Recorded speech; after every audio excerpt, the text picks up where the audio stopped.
ya tiempo. Ahí vamos. ¿Qué tal? ¿Cómo están? Muy buenas tardes, tengan todos ustedes. Muchas gracias por acompañarnos en la transmisión número 93. Eh, eh, tenemos ahora, estamos aquí el Beto Flores y yo como siempre. Tenemos de invitado especial al maestro Roberto Lagarda. Y antes de iniciar la transmisión, maestro, pues mis condolencias, nuestras condolencias por el Así fallecimiento es. de tu primo y de tu tío también, que han sucumbido ante este COVID. Y platicando ahorita, Nacho, el regidor, pues se veía un hombre, era un hombre joven, un hombre eh, con buena condición física, se veía un hombre sano. Y esta enfermedad no respeta nada, ¿no? Pues definitivamente, bueno, buenas tardes. Definitivamente que no, muchas gracias por tus comentarios. La verdad, 48 años y sin antecedentes de mala salud ni nada, ¿no? Y pues no resistió mucho, ¿no? No, estuvo en su casa primero y luego lo llevaron al Hospital General del Estado porque un cuñado de él es médico ahí y pues no duró 4 días nada más y se le complicaron las cosas y ahí llegó. Qué lástima. Muy lamentable. Roberto, aparte, antes de entrar al tema de educación, tú has tenido mucha experiencia en el seguro social. Eh, ¿Cómo ves tú, desde tu perspectiva, haber manejado recursos humanos, toda la parte de esa, cómo ves tú, y no sé si seguramente mantienes comunicación con algunos excompañeros, cómo sientes toda la institución? ¿Cómo ves el ánimo tú de los compañeros, de los doctores, del personal médico ante esta pandemia del seguro social? Pues fíjate que pues tuve la oportunidad de conocer por dentro el Seguro Social, acompañando al delegado Jiménez Llamas durante casi 6 años. Yo tenía la idea del Seguro Social que todos tenemos de fuera, ¿no? Claro. De mal servicio, de esto y del otro, ¿no? Pero ya conociendo por dentro y conociendo a la gente, al personal médico, a enfermeras, trabajadoras y todo mundo, este, pues me dio una idea muy distinta, ¿no? Hay un gran apostolado, un gran trabajo que hace el recurso humano dentro del Seguro Social. Este, eh, pues faltan recursos, faltan muchas cosas, como en todos lados, como en la educación, como en todas las áreas en nuestro país, pero la gente de alguna manera resuelve el problema, ¿no? Ya nadie lo dejan de atender. Cuando llegamos a Ciudad Obregón, nosotros, el hospital uno del Seguro Social tenía en el área de urgencias, pues unas colas tremendas, un montón de camillas en los pasillos y todo lo demás, ¿no? Y aún así, ahí se atendía y ahí se estaba, encima, ¿no? Este, eh, Han caído en este proceso algunos compañeros que yo conocí, que traté y aún así el ánimo sigue, o sea, no siento yo que nadie deje su responsabilidad, y, y creo que es una gran institución que se sostiene mucho por su pueblo. Este, es una cantidad enorme de gente. A veces uno piensa que las organizaciones sindicales son negativas y eh, pues favorecen el mal comportamiento de los trabajadores y todo lo demás. Y en alguna parte, pues a lo mejor hay razones, ¿no? Pero me tocó tratar y llevar la relación laboral y el trato diario con la sección 13 del sindicato del Seguro Social y encontré gente muy dispuesta, muy responsable, los dirigentes. Tengo una magnífica relación con ellos. que se necesitaba escucharlos, facilitar, abrir eh, las posibilidades de cosas en las que tienen razón, ¿no? Hay muchas que tienen razón, que reclaman insumos, reclaman procesos y todo lo demás. Como en todas partes, pues hay procesos burocráticos, cosas que existen en este país y que mucho hacemos por, por complicarnos la vida. Pero en la relación bilateral que hay en el Seguro Social con su sindicato, logramos pues llevar y avanzar en muchas cosas durante los 6 años que estuvimos ahí. Este, eh, eh, pues seguimos en contacto, en relación de amistad y todo lo demás. Y, y esto ha dado oportunidad, esta crisis, de ir eh, soltando las amarras de muchas cosas, ¿no?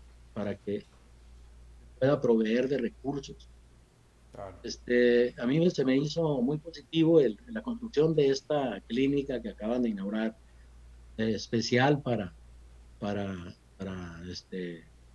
pacientes de COVID que eh, están en proceso de recuperación, 30 y tantas camas, y con, pues, no sé, yo creo que debe ser unas 150, 200 personas de plazas de personal que está ahí, que se hizo en tiempo récord y todo lo demás, ¿no? O sea, este, eh, y, y creo que el, los seres humanos, el recurso humano que trabaja en el Seguro Social, hay que reconocerle que se fletan, ¿no? Claro. Fletan y con jornadas pesadas y con mucha responsabilidad, ¿no? Mi hijo trabaja en el Seguro Social, él está en el área de seguridad en el trabajo y por él tengo información ahí de todos los días. Él está, su oficina está en el 14, Ujú. 14 centro COVID, exclusivamente para eso. Sí. El hospital que nos tocó que se inaugurara en la época que llegamos, ¿no? Ujú. Entonces, en general, ahí va caminando, ¿no? Claro. Desde lo que yo tengo conocimiento de fuera, ¿no? Ujú. Fue una experiencia muy interesante, muy grata, el haber trabajado en el seguro esos años, ¿no? Eh, Junto con el tiempo que trabajé yo en educación, que fueron cerca de 50 años, acompañando al licenciado Alberto Flores Urbina, papá de un Sí, compañero sí. que tienes ahí enseguida. Claro. Durante todo ese tiempo, pues pudimos complementar el, el conocimiento de las cosas, sobre todo ahorita, ¿no? Que se combina el conservar la salud, el lidiar con esta pandemia y visualizar cómo va a ser el futuro de la educación, que también tiene cosas, ¿no? Sus rezagos y sus situaciones, y donde el recurso humano tiene un papel muy, muy, muy importante. Claro. Son procesos muy parecidos los que se dan al interior del Seguro Social, una institución muy grande, que los que se dan en educación, ¿no? Para atender todos los procesos humanos. Por un lado, la formación de los seres humanos o de los recursos humanos, y por otro lado, la atención de los seres de la salud. Claro. Esa combinación fue una experiencia muy, muy enriquecedora. Sí, para ambas cosas se ocupa tener, nacer con ello, ¿verdad? Para poder ser médico, para poder ser maestro, no es, creo que la gente que lo trae lo hace mejor, lo hace de una manera más natural. Ahorita con la pandemia ha habido pues, cambios muy recientes, todavía apenas ayer nos anunciaron que las clases van a ser virtuales con todas las implicaciones que esto conlleva. Eh, Seguramente las autoridades educativas están ahorita planteando cómo hacer la educación pública de manera virtual. En Tamaulipas la van a hacer, van a dar clases por radio, eh, pero y hacer clases virtual implica tener computadoras, tener internet, tener una serie de cosas. Hijo, el panorama se ve desde fuera, se ve muy complicado y a mí me interesa mucho saber cuál es tu opinión de este nuevo proceso que se viene eh, de educación a distancia en escuelas públicas y privadas también. Ahorita platicamos de las escuelas privadas, pero la educación pública, primaria y secundaria, ¿cómo la vislumbras tú realmente? ¿Qué tan factible es la educación a distancia, que sea efectiva? Eh, Mira, es que no tenemos de otra, Así no es. tenemos de otra, y no solamente nosotros, en nuestro país, en el mundo. Se nos vino encima un problemón para el cual no estábamos en ninguna parte del mundo preparados. Después de marzo, eh, eh, 1.300 millones de estudiantes se fueron al paro y a resguardarse en su casa. Y no hubo de otra más que utilizar las tecnologías a la mano para atender la continuación de la educación de los alumnos. Este, eh, en lo personal, me ha tocado trabajar tanto en la parte privada como en la parte pública. Me tocó la experiencia de trabajar no solamente en Sonora, sino en otros estados de la República. Trabajé en un momento en Sinaloa, fui delegado de la CFI, estuve en Oaxaca y estuve en Nuevo León y en la Ciudad de México. Este, eh, en, eh, en Monterrey, por ejemplo, me tocó el inicio de todos los programas a distancia que ahora tiene muy, muy controlados y muy consolidados el TEC de Monterrey. Era cuando se empezaba a diseñar todo esto, ¿no? Y había poca credibilidad y poca matrícula para hacer maestrías y para hacer, eh, porque se empezó con las maestrías en ese proceso a distancia. Este, eh, yo comento que tuve algunas experiencias en el pasado de educación a distancia. Cuando yo tenía 11 años, vivía en San Bernardo, la oficina de correos estaba en la casa de mi abuelo. Y ahí encontré que había una escuela en Estados Unidos muy famosa para los que tenemos una edad mayor, que se llamaba Hemphill School, que era educación por correspondencia. Y escribí para hacer un curso ¿cómo se llama?, de dibujo. Y recibí en el tiempo correspondiente y empecé a tratar de aprender dibujo en esa época. Pues desde luego había una serie de dificultades, o sea, mucho en ese tiempo se usaba para los militares que iban a alguna parte del mundo, norteamericanos, y seguían sus cursos. Tenté dos cursos, electrónica y dibujo. Esa fue mi experiencia de educación a distancia. Después, estando en la Universidad del Noroeste, en esa época, como director de posgrado, me inscribí en un curso, un diplomado de la Universidad de Murcia, de educación a distancia.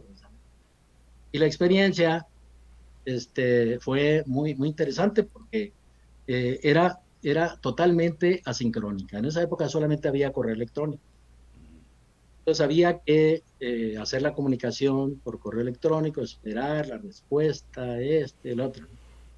Entonces, en carne propia fue un sentimiento de soledad y de desesperación muy grande al no poder tener una respuesta rápida. Me acuerdo que me enfrenté al problema de que había que mandar archivos en PDF con las respuestas o con los trabajos, y técnicamente, pues yo soy de una generación anterior, allá en Monterrey aprendí algo de esto porque una secretaria me capacitó para saber siquiera aprender la computadora. Entonces, viví en carne propia lo que es la educación a distancia. Después, eh,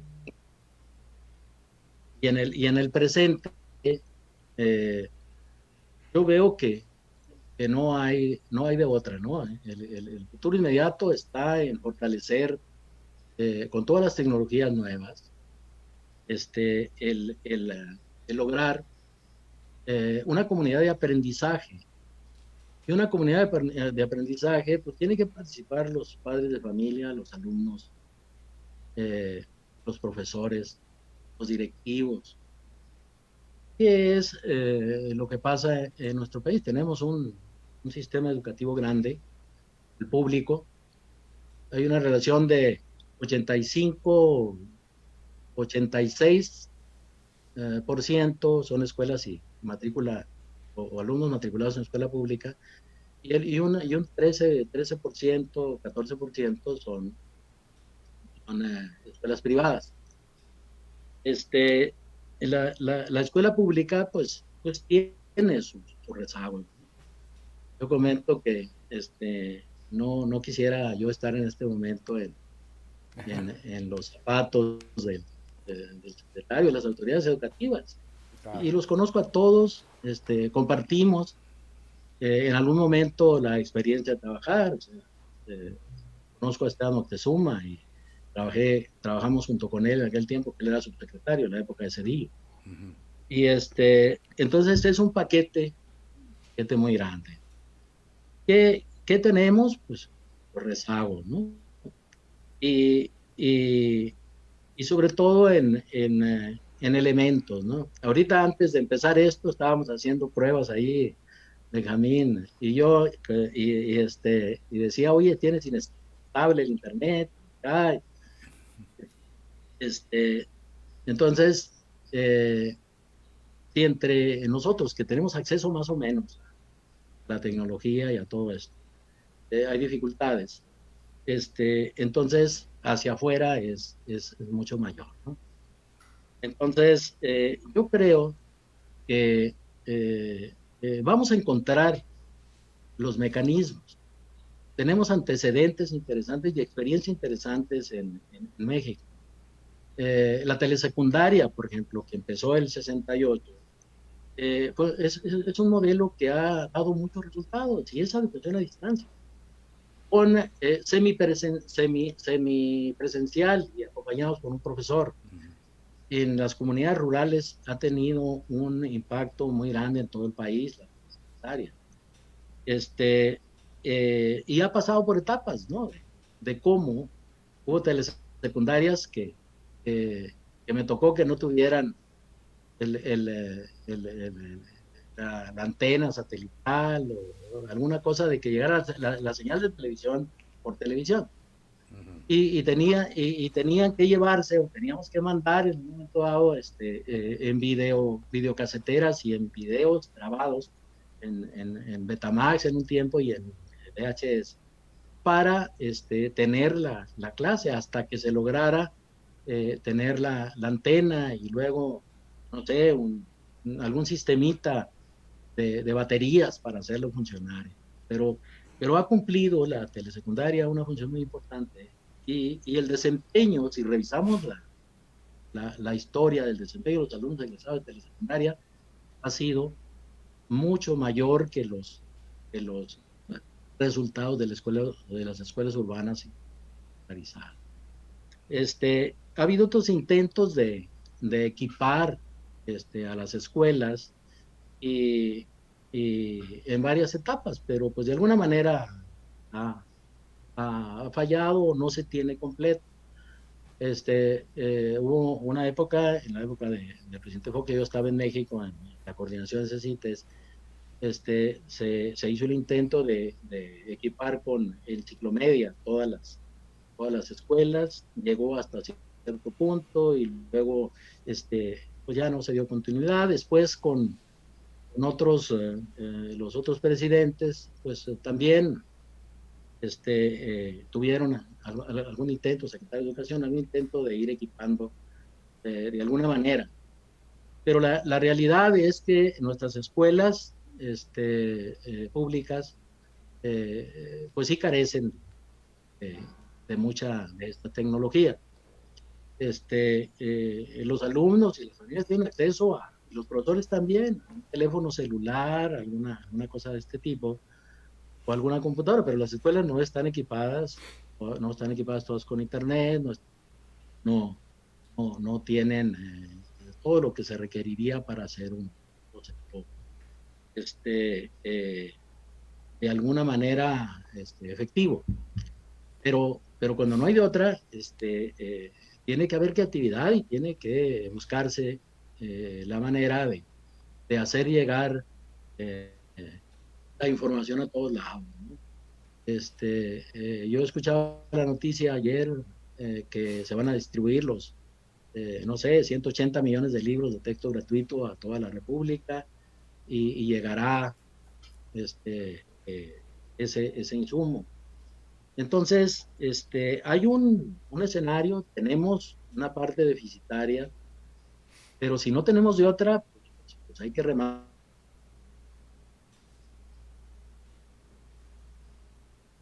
cómo se va a ir completando todo eso, ¿no? Con el concurso de todos, ¿no? Claro. Yo creo que de alguna manera hemos resuelto los mexicanos nuestras necesidades de educación en el pasado, viendo caminar. ¿Qué ha pasado históricamente? Hemos apostado mucho por la cobertura, por hacer llegar el servicio lo más cercano posible a donde el alumno lo necesita. Y tenemos números de cobertura muy interesantes, ¿no? El pueblo donde yo nací, que es San Bernardo, y donde está ahorita la de moda por la presa Ajá. Pilares, Uh-huh. que a muchos me llaman para preguntarme, pueden ir allá y todo esto.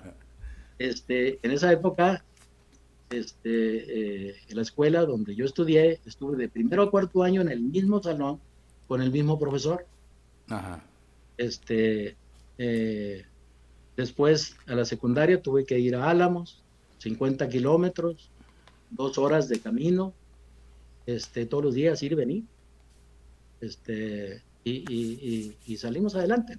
Ahorita, pues San Bernardo y la región tiene preescolar, tiene 2 primarias, tiene secundaria y Perdón, tiene bachillerato, ¿tú no estuviste en el Instituto Quino? Entonces, Roberto. pero en la En el hogar, universidad. en el hogar Yo, Universidad. yo, yo, estudiantil. yo cursé unos compañeros, el licenciado Flores Urbina y yo, en el hogar estudiantil Quín. El Ok. instituto era refugio para niños de primaria, sobre todo, ¿no? Uh-huh. Ahí dormían. Nosotros estuvimos en el hogar estudiantil Quino, pero fue cuando yo llegué aquí a la universidad, a los 16 años. Ok. Llegué a inscribir a la universidad y ahí nos conocimos, ahí nos encontramos y ahí vivimos los 5 años de la... Perdón, volviendo con el tema, me comentabas, bueno, San Bernardo tiene educación y sí, la telesecundaria ha demostrado ser muy útil a México, pero con el tiempo nuevo, no todos los maestros están igual de capacitados para impartir una clase normal, mucho menos una clase en línea. ¿Crees tú o tú cómo visualizas que, por ejemplo, se centralice y que haya un maestro general para todos los alumnos de primero de primaria y otro para segundo de primaria? A fin de cuentas todos van a estar recibiendo la misma señal si es en línea, y habrá maestros que tienen mucho más habilidad o que se les puede preparar, capacitar intensamente en estos momentos para que el ciclo escolar lo arranquen muy preparados, pero habrá otros mismos que también el equipamiento propio de los maestros se les dificulte equiparse. ¿Qué será mejor? ¿Decir todos los maestros váyanse a tener su aula o vamos a centralizar y vamos a dar un maestro va a ser para el primero de primaria para, en fin, una cantidad de alumnos o por secciones o todo esto? Son de mis dudas que me dan a mí, igual a secundaria, si va a haber, como era la telesecundaria es un maestro que le imparte a todos los alumnos independientemente de la región donde estén, ¿verdad? Son cursos generales para todos y ahorita me entra a mí la duda esa. Mira, la dificultad es para todo el mundo, en el área urbana y en el área rural y en todos lados. Y para todas las instituciones, tanto públicas como privadas. Es la misma dificultad. El problema es el tamaño del sector público. Ujú. sea, tenemos en la parte pública, pues en primaria, como 25 millones de alumnos y una cantidad impresionante de escuelas distribuidas este, en un territorio tan grande como el nuestro. Este, pero hay muchos elementos tecnológicos que de alguna manera pueden irse poniendo a disposición para hacer que las señales lleguen. No hay gran cantidad de productos hechos para específicamente que el profesor pueda dar su clase con tal y cual elemento tecnológico ya hecho. Pero hay muchas cosas que es cuestión de integrarlas y creo que se va a poder hacer. No va a ser a corto plazo, o sea, no va a ser para septiembre. Este, eh, Tiene que cambiar el paradigma de qué es lo importante y qué es lo que tenemos que ir cuidando juntos. La salud, los contagios y la, la, la posibilidad de avanzar en los aprendizajes. El déficit que tenemos de equipo tecnológico, de equipamiento, tanto internet como señal televisiva, como preparación del profesorado, pues tendrá que irse abordando poco a poco. La experiencia que vivimos nosotros acá en la escuela que tenemos, mi hermano y yo, fue que de pronto nos encontramos que ya no podían ir a la escuela. Entonces, ¿cómo hacerle? Y siendo una escuela a la que acuden gente de clase media, urbana, en esta región y todo, nos encontramos con que había familias que no tenían el equipo tecnológico, las computadoras adecuadas, la computadora adecuada, ni el internet adecuado.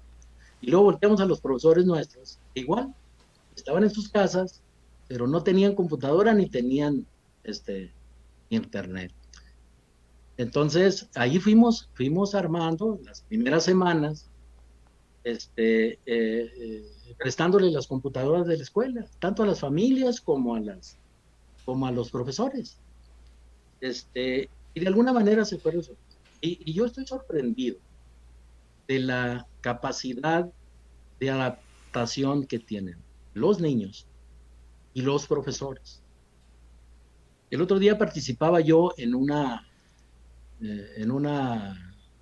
foro que organizó el Colegio de Bachilleres y planteaban ahí algunos especialistas, pues los que invitaron allí amigos del colegio y, y, y se planteaba este tipo de cosas, ¿no? Lo sorprendente que es en este momento en que la comunidad educativa tiene una convivencia simultánea de varias generaciones, los baby boomers, los millennials, los de la generación Touch, o sea, escolar ahorita, etcétera, ¿no?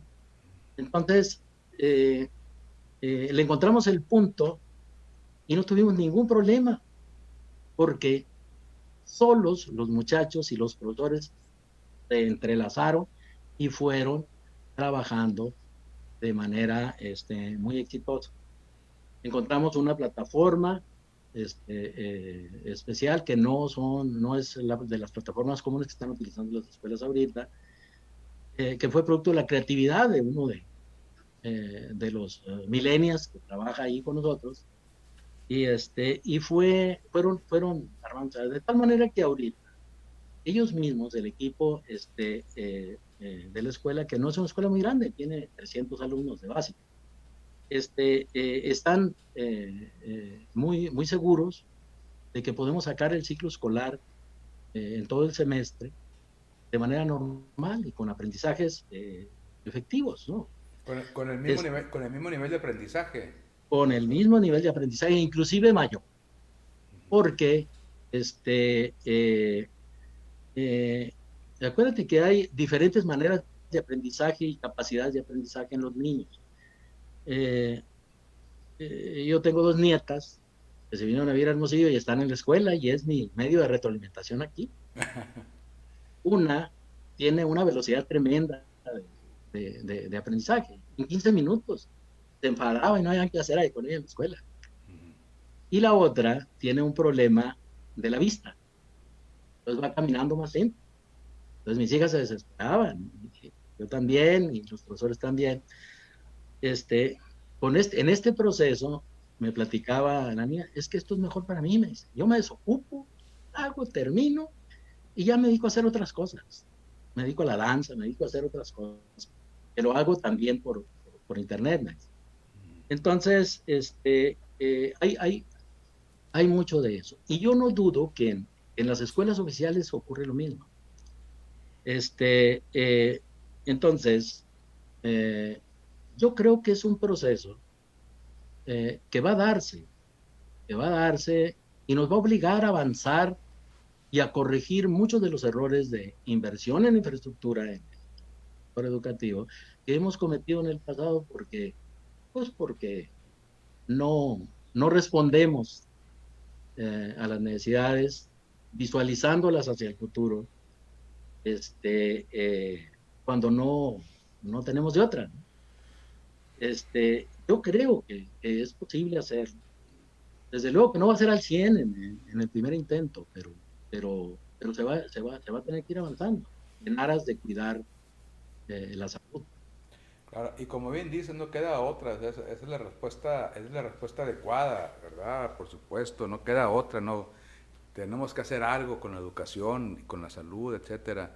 Pero siempre entran las dudas y hay veces que dices, bueno, si te queda el tiempo libre, tú eres un ejemplo porque tú fuiste a buscar la educación, tú buscaste, y tú te inscribiste, y tú pediste tus cuadernos para hacer la educación a distancia cuando estabas en San Bernardo, y así fuiste por voluntad propia, pero hay muchos niños y jóvenes que van a la escuela a fuerzas, caray, casi como quien dice. Y claro, entonces, claro, esos también tenemos que, y platicábamos el otro día con un doctor, con Félix Higuera, que se especializa mucho en psicología infantil, y platicaba, bueno, es que también estar pendiente de los niños que tienen déficit de atención va a ser muy complicado ahora, ¿verdad? Porque estar viendo una computadora, llevando una clase, pues se les va a complicar todavía mucho más. Y la otra situación, Roberto, es que ¿qué pasa con la actividad económica de las familias que ya está mermada? Porque, y todo esto yo sé, la respuesta es magnífica, no queda otra, y tiene que haber adaptabilidad. Eh, pero también hay que poner sobre la mesa la situación económica que van a sufrir las familias, porque probablemente la mamá tenga que quedarse, que trabajaba, probablemente tenga que quedarse en casa para cuidar al hijo, porque el hijo antes, ¿te acuerdas? Y era una parte, se le dabas a los maestros para que te lo educaran y te deshacías de los muchachos una buena parte del día. Y ahora vamos a tenerlos, bueno, yo no tengo hijos en la escuela, ahorita está en la universidad, ya nomás le falta eso, pero ahora van a tener que estar los padres de familia más al pendiente de sus hijos. Sin lugar a dudas también tiene cosas positivas eso. definitivamente que sí, ¿no? Y se va a tener que aprender juntos, se va a tener que aprender juntos. La situación económica está afectando a todos, ¿no? en el caso de las escuelas particulares, ¿qué está pasando? Eh, la gente está buscando escuelas que cobren menos. Hay una deserción hasta ahorita potencial muy grande. Comentaba en uno de los medios la presidenta de la Federación de Escuelas Particulares Ujú. del Norte de Sonora, que hay más de 3,000 alumnos que, que, que, que, que ya desertaron de la, de la escuela privada. Y están saliendo cosas, por ejemplo, que algunos papás que los han cambiado de trabajo a otro lado, papás de nosotros, y que nos han pedido, si es posible, dejarlos inscritos en nuestra escuela y que lleven sus cursos desde allá de donde están. Perfectamente se puede hacer. Los locales, y hablando del tema de la necesidad de participar en la formación de los hijos. El preescolar, por ejemplo, está muy poco concurrido en las escuelas. ¿Por qué? Primero porque pues no es obligatorio todavía y la familia dice, pues no voy a pagar para tener yo al niño aquí enfrente de la computadora que lo entretengas desde allá, desde la escuela. Entonces, nosotros hemos estado pensando en cambiar el paradigma de la educación preescolar. Estamos buscando un modelo diferente. Estamos muy acostumbrados a la presencialidad y a que la escuela sea una guardería en todos los niveles, en todos los niveles. Es- Nos da seguridad que los hijos estén en la escuela porque los van a cuidar los profesores. Y si a eso le agregamos también la vigilancia que podemos tener nosotros, pues eso nos da tranquilidad. Pero ahora el ámbito escolar y la convivencia pues es una amenaza a la salud. Habrá que pensarlo muy bien, o sea, qué ponemos primero y qué ponemos después. Y buscar alternativas de, no sé, a mí se me ocurría de tutores, de, de, no sé, estamos dándole vuelta a todo, o sea, nuevas alternativas de cómo ofrecer el modelo de preescolar. Nosotros habíamos hecho un proyecto muy interesante, un edificio que inauguramos con todas las de la ley para cumplir con todos los requisitos que establece la ley y protección civil. Quedó hermoso el edificio, pero ahora, pues ahí lo tenemos y no tenemos, no tenemos alumnos hasta ahorita. Ajá. Bien, entonces en la escuela pública, también es igual. A las familias les va a cambiar mucho el panorama con respecto de eso que debe ser la comunidad de aprendizaje, donde se tiene un papel más participativo, debe tener un papel más participativo con la escuela para formar a los niños. Entonces hay que pensar en el papel de los papás y el nuevo rol en la escuela, en la educación más que en la escuela. Segundo, la tecnología. O sea, yo creo que de ahora en adelante, dentro de los requisitos de los paquetes escolares, va a venir pues el que tenga internet en su casa y el que tenga una computadora para accesar. Yo le preguntaba a Benjamín cómo te fue en el proceso de tus hijas. Si simultáneamente tenían que hacer cosas, 2 niños o 3 niños, y aparte trabajar con el mismo internet, el papá, que eso ocurre mucho. Entonces, todo eso va a tener que irse viendo y las grandes empresas de sistemas y de nuevas tecnologías de información y de comunicación van a tener que voltear a ofrecer oportunidades más accesibles del Internet, más accesibles de los equipos para poder apoyar ese tipo de trabajo. Y luego la otra parte, que es la parte formativa y humana. Todo esto ha pegado en los niños, ha pegado en su ánimo, ha pegado en necesidad de convivencia y de socialización, y también en los profesores.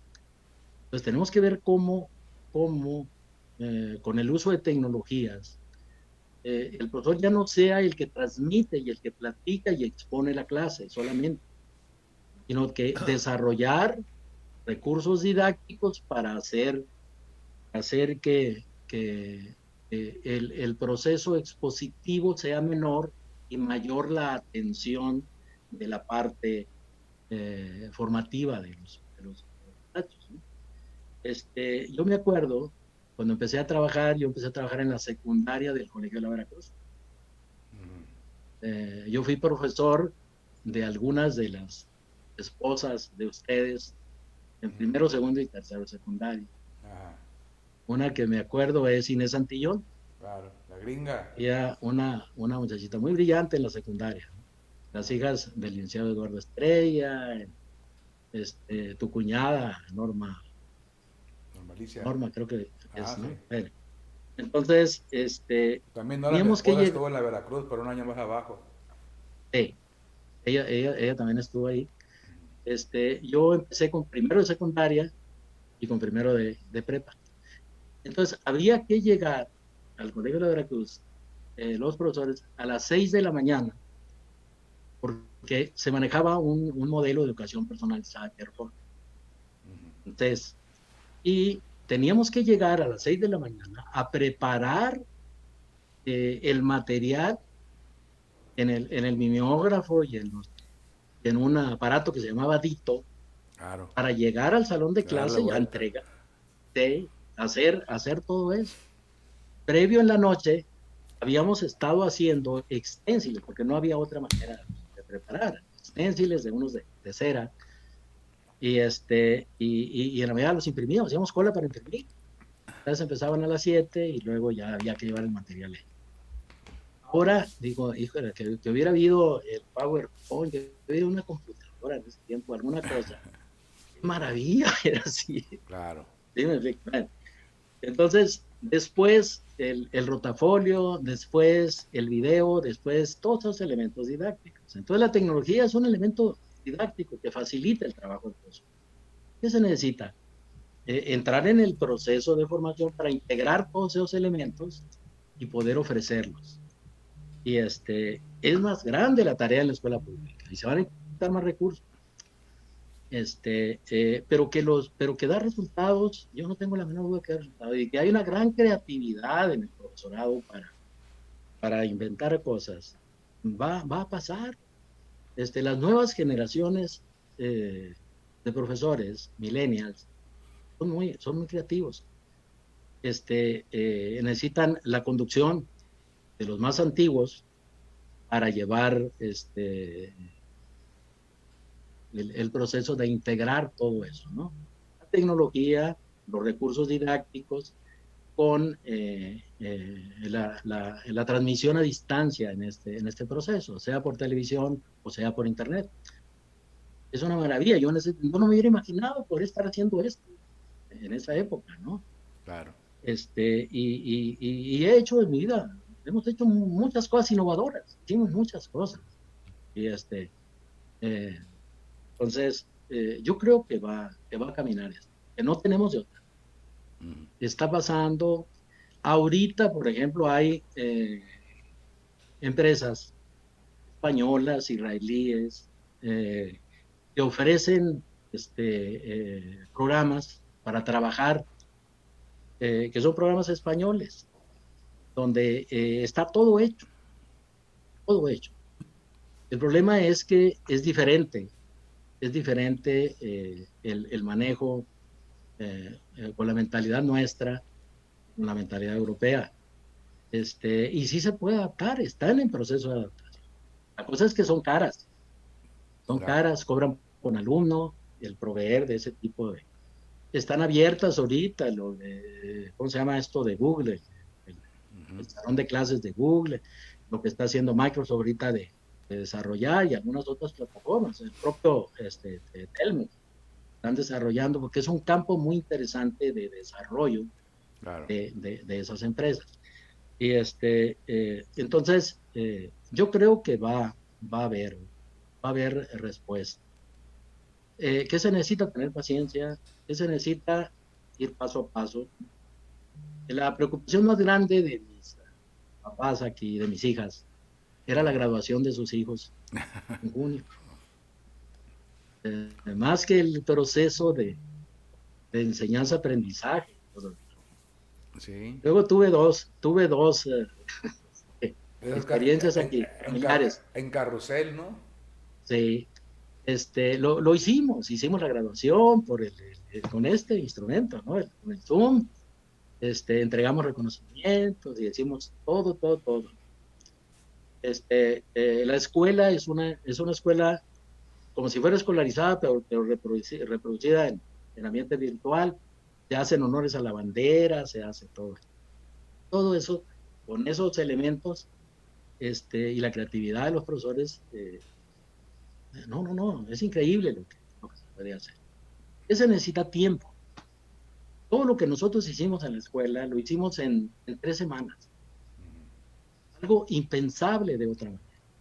Yo había estado trabajando cuando ya dejé todo, me retiré totalmente, inclusive en mi último trabajo de la UPN aquí en Hermosillo. Me dediqué a la escuela.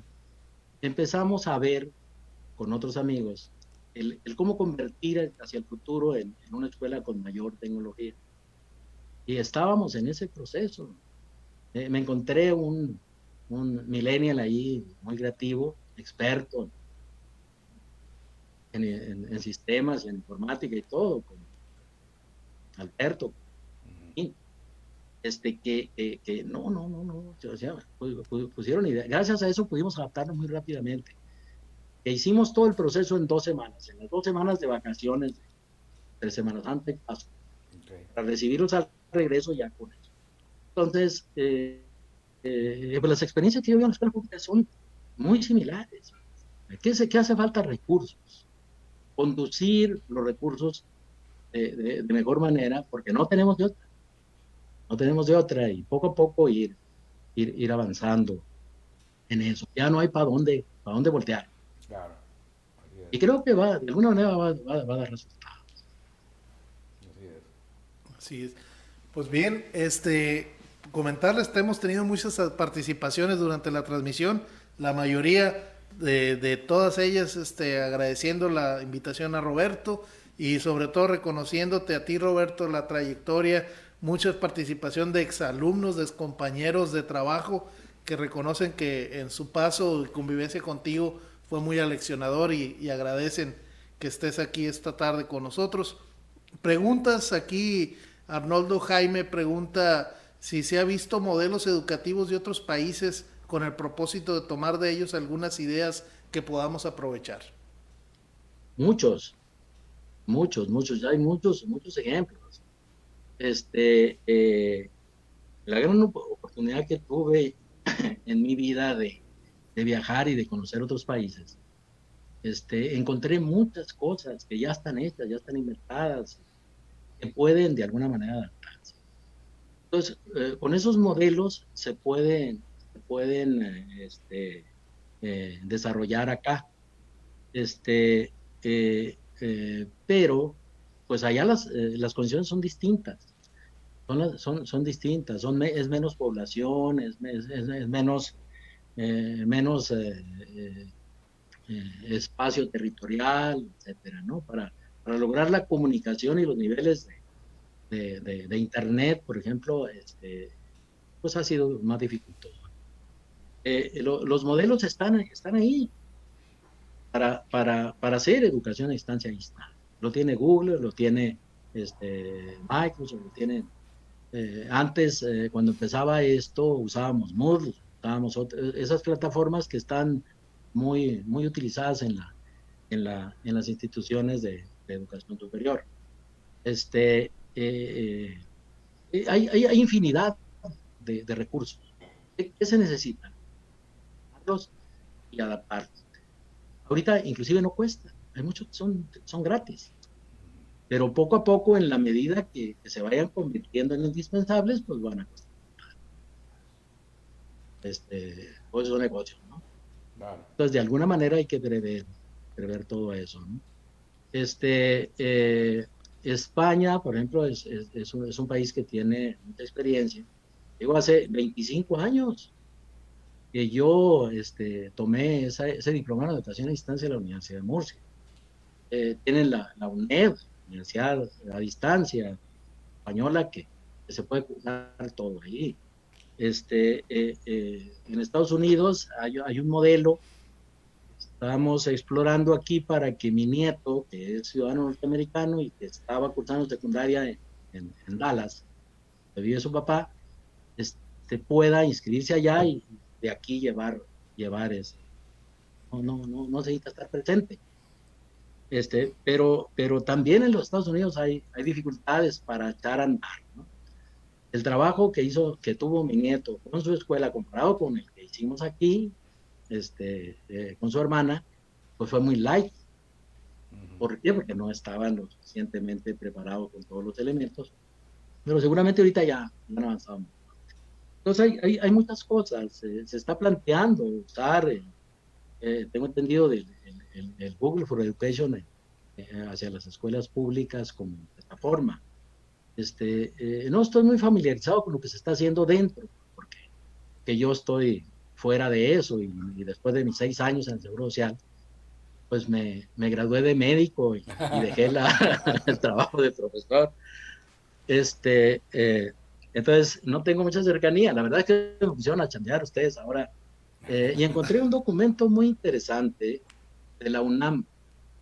Es un libro de donde hay 34 reportes en el que se plasman, y eso acaba de salir ahora en mayo. Está muy actualizado. La UNAM tiene el Instituto de Investigaciones sobre la Universidad y Educación. Se dedica a trabajar en esto.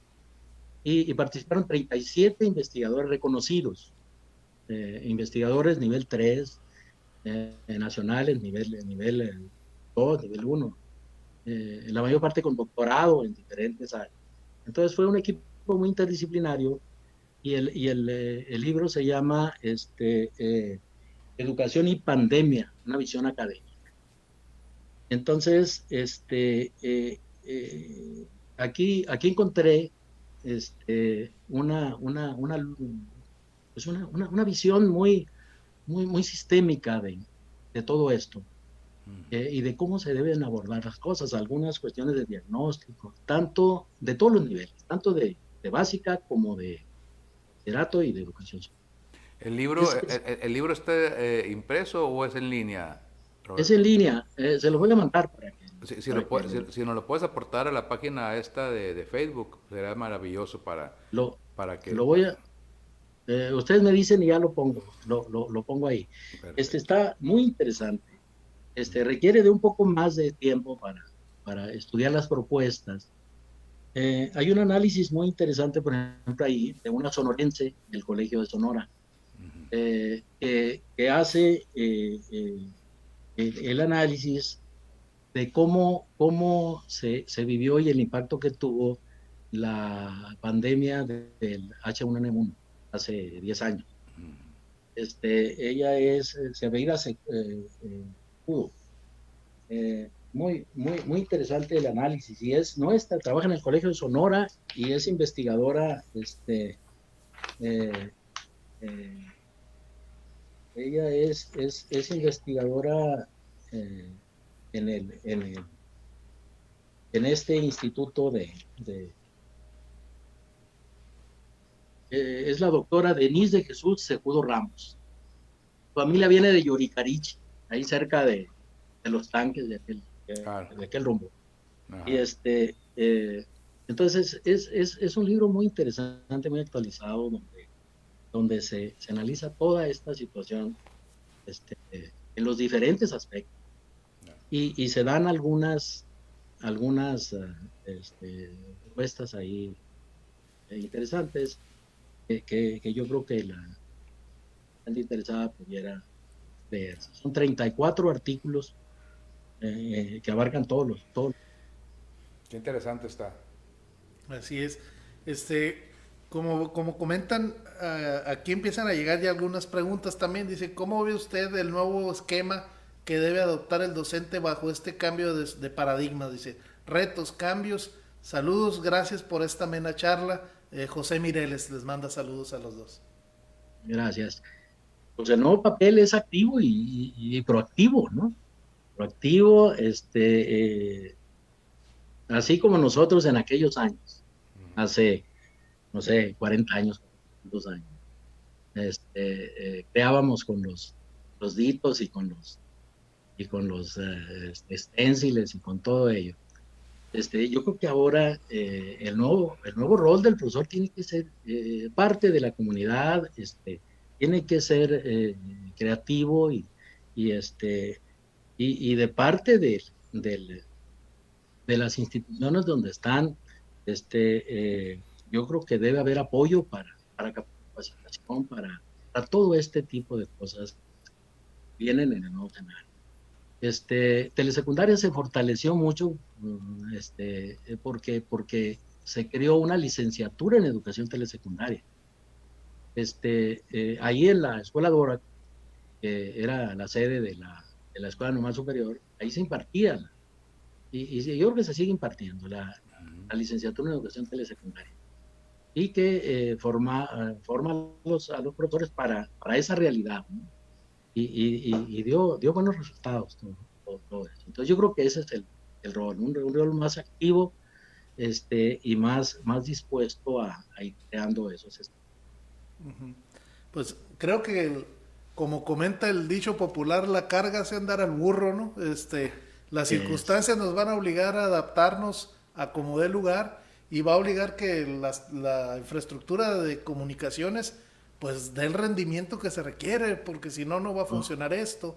El- Claro, Todos a nivel familiar, pues hay que encontrar la manera que cada quien tenga su dispositivo, sea vía tablet, computadora, teléfono, pero como comentan, simultáneamente van a estar conectados varios integrantes de la familia y pues hay de que igual manera resolver el, hay que hay que resolver resolverlo.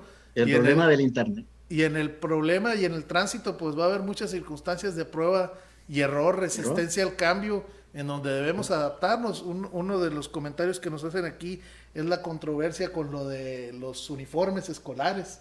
Bueno, pues yo creo que no es controversia, fue una ocurrencia, ¿no?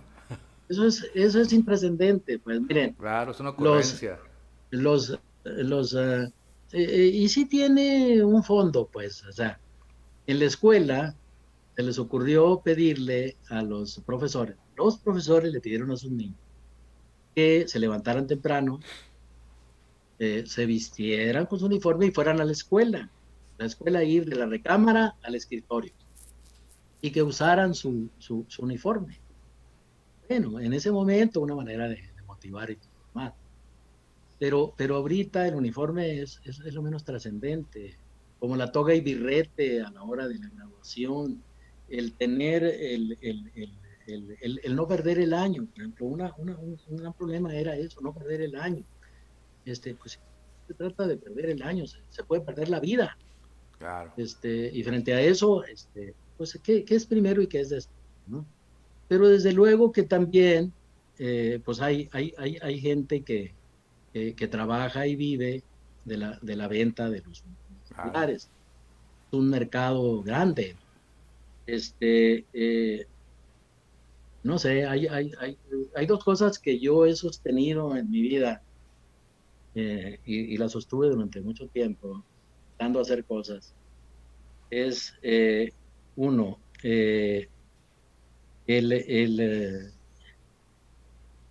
el darle uniformes escolares, zapatos y todo a la gente, los niños en las escuelas públicas, pero no invertir más en tecnologías, en Internet. El 70% de las escuelas a nivel nacional no tiene teléfono, no tiene Internet, no tiene computadoras o no funcionan, no tiene equipos, no tiene un montón de cosas. Entonces, pues es cierto que el uniforme es una manera de distinguir, es de seguridad y un montón de cosas. Pero en este momento, ¿qué es primero y qué es después? Unos, pues, cada quien llevamos agua para nuestro molino, ¿no? Y decimos, ¿qué va a pasar con nosotros? Claro.